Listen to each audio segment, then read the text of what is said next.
Her cursor's been sitting on send for 6 minutes. The email's done, every word. She just won't press it. She opens the file again, rereads the same paragraph, changes 1 comma back to where it already was. This isn't about the email anymore. 300 years ago, a man in Japan wrote something that would have called this exact moment out by name. He didn't call it fear. He called it waiting for courage, and he warned against it directly by name. You know this feeling. Not fear exactly, something smaller, quieter, just a little more ready. 1 more read through. I'll do it after this. You call it being careful. I've watched people carry that same sentence for years, not months, years, waiting to feel ready enough to start. 300 years ago, 1 book said the waiting itself was the danger, not the mistake you're afraid of making. The waiting. And once you understand why a warrior class at peace, not at war, believed that, you'll never wait the same way again.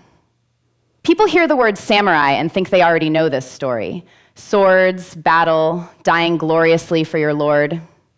I've walked past 100 temples telling that version, and it's not wrong exactly. It's just not when this book was written.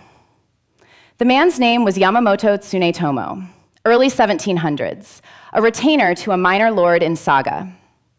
Here's what almost nobody says out loud. By the time he wrote this, Japan had been at peace for over 100 years.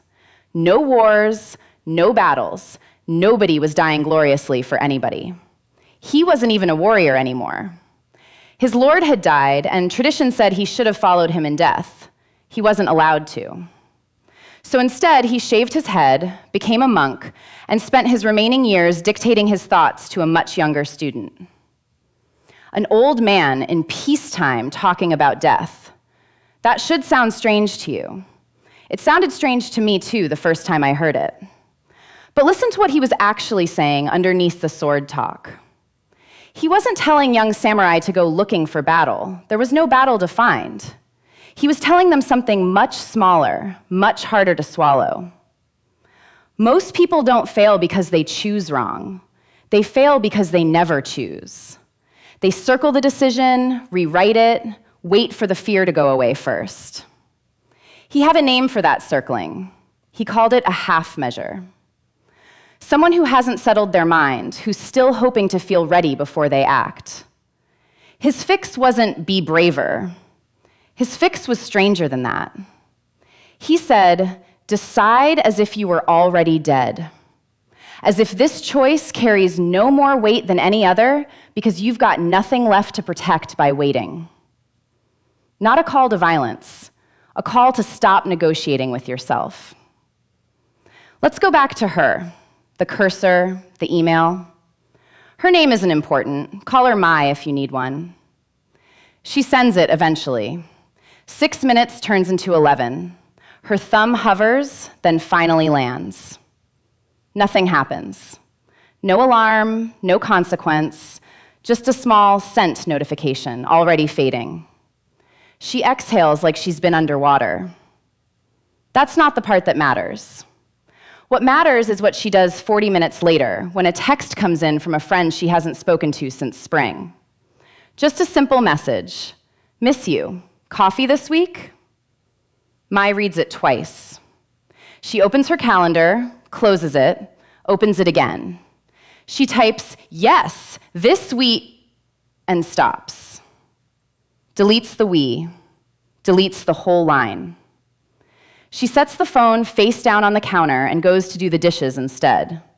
Dishes that were already clean. 20 minutes later, she picks the phone back up. The message is still sitting there, unanswered, exactly where she left it. She's not thinking about the coffee anymore. She's thinking about what happens if she picks a day and her friend's busy. What happens if it's awkward? What happens if the friendships quietly become something she has to work at now, and she'll find out for certain the moment she asks?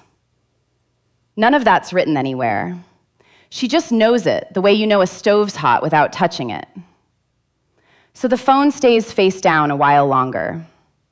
This is the part almost nobody names out loud. It isn't really about the coffee or the calendar or the friend. It's that every time Mai does this, circles a decision instead of making it, she's not staying safe. She's teaching herself something, quietly, without meaning to. That she can't be trusted to just decide. That the only safe move is one more read-through, one more day, one more later. So what would it have looked like if Mai had actually used what Tsunetomo was teaching? Not on the email, but on that phone, still sitting face down on the counter.